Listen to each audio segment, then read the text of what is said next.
Hello animal lovers, स्वागत है आप लोगों का एक और नए एपिसोड पर। वैसे तो मैं मानहुआ और मांगा से एक्सप्लेन करता हूँ, लेकिन जो लोग एनिमल लवर्स है वो लोग मांगा और मानहुआस भी देखते हैं, इसलिए हम आज एक्सप्लेन करेंगे एक और नए मानहुआ को। तो चलिए बिना किसी देरी के एक्सप्लेनेशन की शुभारंभ करते हैं। कहानी की शुरुआत होती है और हम देख पाते हैं इस कहानी की मेन कैरेक्टर को, जो कि टीवी पर न्यूज़ देख रहा होता है। न्यूज़ पर रिपोर्टर कहता है, हाल ही में तियानफो रोड के पास में ही 3 लोगों को बड़ी ही क्रूरता के साथ मार दिया गया है और उन्हें देखकर ऐसा ही लग रहा है कि किसी सीरियल किलर ने ही उन्हें मारा है।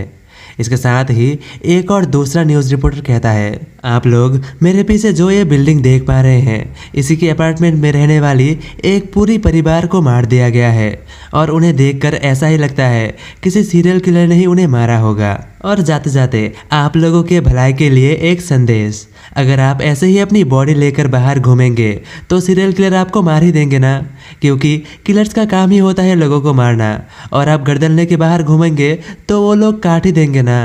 तो आप लोग घर में ही रहे, सुरक्षित रहे और सतर्क रहे। रिपोर्टर्स की इन बातों को सुनकर मेन कैरेक्टर अपने चिप्स के पैकेट को टेबल के ऊपर रखकर खिड़की से बाहर की ओर देखते हुए मन ही मन सोचता है, अरे यार, इन रिपोर्टर्स की बातों को सुनकर ऐसा लग रहा है कि ये जो किलर है ये कोई इंसान नहीं बल्कि कुछ और ही है। भले ही ये इंसान ना हो, मुझे इससे कोई फर्क नहीं पड़ता, क्योंकि बहुत समय पहले मेरे साथ भी ऐसा ही एक सुपर नेचुरल इंसिडेंट हुआ था। मुझे आज भी साफ साफ याद है, पिछले ज़िंदगी पर मुझे कैंसर हो गया था और मैं कैंसर की वजह से बिस्तर पर लेटा हुआ था और अगले ही पल मैं खुद को एक गाँवनुमा इलाके पर एक बच्चे के बॉडी पे पाता हूँ और वो बच्चा एक अनाथ होता है। लेकिन तभी कोई आकर बच्चे यानी कि मेरे ऊपर एक कंबल ओढ़ देता है और हम देख पाते हैं एक बूढ़े आदमी को, जो कि उस बच्चे को कहता है, बच्चे, आज से तुम मुझे अपने ग्रैंडपा बुलाना और मैं तुम्हारा ख्याल रखूँगा। इसके साथ ही मेन कैरेक्टर आगे कहता है, उसी दिन से मैं उस बूढ़ा व्यक्ति के साथ रहने लगा और उस अनजान सी दुनिया पर वो बूढ़ा व्यक्ति ही मेरी एकमात्र फैमिली बन गई। इसके बाद मुझे लगा कि मेरी ज़िंदगी आसान होगी और शांति से गुजर जाएगी, लेकिन अचानक से 2 साल पहले वो बूढ़ा कहीं गायब हो गया और अपने पीछे छोड़ गया एक नोट और साथ ही बैंक का एक पासबुक, जिस पर बस 1 लाख युआन ही था और उस बुढ़ाव की सोरी गई नोट पर लिखा हुआ था, सेक्ट पर मुसीबत आ चुकी है, तुम अपना ध्यान रखना। उस नोट को देखकर मेन कैरेक्टर मन ही मन सोचता है, इसे देखकर ऐसा लग रहा है कि ये किसी पुरानी सी कॉमिक की घिसी पिटी लाइन है। लेकिन एक बात सोचने की है, आखिर इस समय पर वो बुढ़ाव कर क्या रहा होगा। लेकिन अचानक से घर के बाहर से किसी की जोर जोर से दरवाज़ा पीटने की आवाज़ सुनाई देता है। आवाज़ सुनकर मेन कैरेक्टर की गांड फट जाती है और वो मन ही मन सोचता है, आखिर रात के 2 बजे कौन आया होगा, थोड़ी धीरे से भी नॉक कर सकता है। ये सब सोचकर मेन कैरेक्टर आगे बढ़ के अपने दरवाजे पर बनी हुई होल से बाहर की ओर देखता है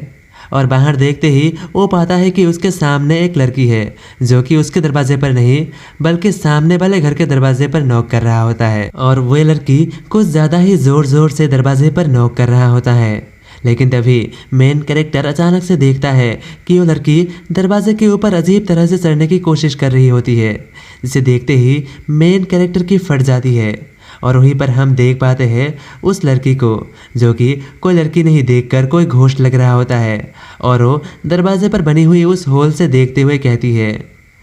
दरवाज़ा खोलो, मुझे अंदर आने दो, प्लीज़ मुझे अंदर आने दो। वहीं पर घर के अंदर मेन कैरेक्टर अपने सामने इस अजीब सी लड़की को देखकर डर चुका रहता है और वो जल्दी जल्दी में अपने फ़ोन को निकालकर सामने रहने वाली लड़की को मैसेज करता है और कहता है, अगर आप घर पे हैं तो घर के अंदर ही रहिए और अगर आप बाहर गई है तो घर पर वापस मत आइएगा, आपके घर के बाहर कोई खतरनाक सी औरत है। लेकिन इसके अगले ही पल दूसरी तरफ से मैसेज का रिप्लाई भी आ जाता है, जहाँ पर वो औरत कहती है, मैं घर पर ही हूँ और मैं घर के अंदर ही हूँ और वो कोई इंसान नहीं, वो एक मॉन्स्टर है। वहीं पर दूसरी तरफ हम देख पाते हैं उस लड़की को, जो कि उस घर के अंदर बंद थी और वो लड़की इतनी डर चुकी थी कि अपनी मुंह से कोई आवाज़ ना निकले, इसीलिए वो अपनी मुंह दबाई बैठी हुई थी। वहीं पर हम देख पाते हैं उस घोस्ट को, जो कि दरवाजे पर बनी हुई सेज से अंदर की ओर देखते हुए कहता है, क्या कोई घर के अंदर है?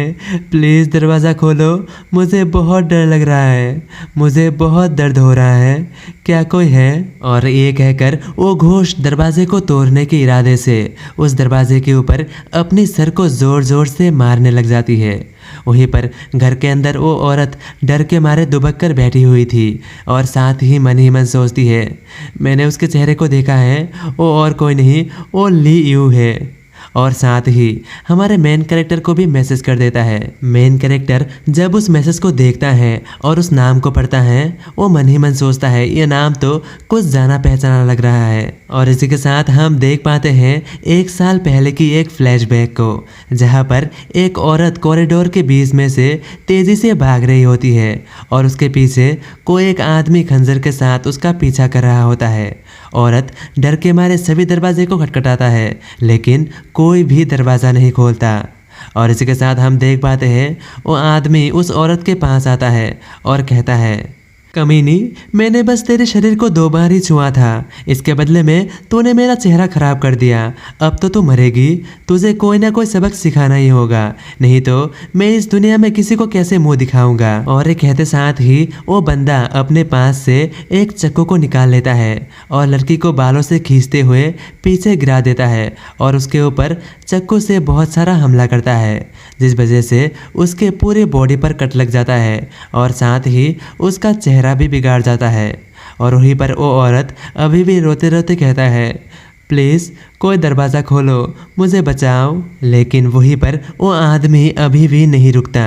और उस औरत की बिगड़ी हुई चेहरे को देखकर और भी गुस्से में कहता है, सच बताओ तो मैं तुझे छोड़ देता, लेकिन तेरी बिगड़ी हुई चेहरे को देखकर अब मुझे भी दया आ रही है। ऐसा लगता है कि तुझे मार देना ही सही रहेगा। और ये कहकर उस चाकू को उस लड़की के गर्दन के आर पार कर देता है और साथ ही उस लड़की को पूरी तरह से मार देता है। लड़की को मारने के बाद वो किलर किसी को कॉल लगाता है और कहता है, हाँ तुम बिल्कुल ऐसा ही करना, इस लड़की को मारने की बजाय तुम सेल्फ डिफेंस लिख देना ताकि मुझे कुछ दिन के कस्टडी के बाद छोड़ दिया जाए। लेकिन इसके बाद कुछ अजीब हुआ। 7 दिन बाद ही वो जो किलर था उसे कस्टडी में ही किसी ने मार दिया, बिल्कुल उस लड़की की तरह ही। इसके अगले ही पल हम देख पाते हैं प्रेजेंट का सीन, जहां पर वो घोस्ट स्पिरिट की होल के पास पहुंच चुकी थी और की होल के अंदर अपने बालों को घुसाते हुए कहती है, अगर तुम दरवाजे को नहीं खोलोगे तो मैं खुद से ही दरवाज़ा खोलकर अंदर आ जाऊंगी। और इसके साथ ही हम देख पाते हैं वो घोस्ट स्पिरिट अपनी बालों की मदद से उस दरवाजे की दूसरी ओर बनी हुई दरवाजे के हैंडल को पकड़ लेता है। वहीं पर मेन कैरेक्टर को महसूस होता है कि वो घोस्ट स्पिरिट दरवाज़ा खोलने ही वाला है और घबराहट के मारे अपने हाथ से फ़ोन को नीचे गिरा देता है। इस आवाज़ को सुनते ही वो घोस्ट स्पिरिट सामने वाले दरवाजे को छोड़कर मेन कैरेक्टर के दरवाजे के सामने आ जाती है और दरवाजे के ऊपर उठते हुए कहती है, दरवाज़ा खोलो, जल्दी से दरवाज़ा खोलो, छुपने का कोई फ़ायदा नहीं है, मैं तुम्हें देख सकती हूँ। तो वीडियो ख़त्म। अगर आप लोगों को वीडियो पसंद आया होगा तो एक लाइक कर दीजिएगा और साथ ही एक प्यारा सा कमेंट भी कर दीजिएगा ताकि मुझे पता लग सके कि आप लोगों को वीडियो कैसा लगा और इसके आगे भी मैं और भी एपिसोड ला सकूँ।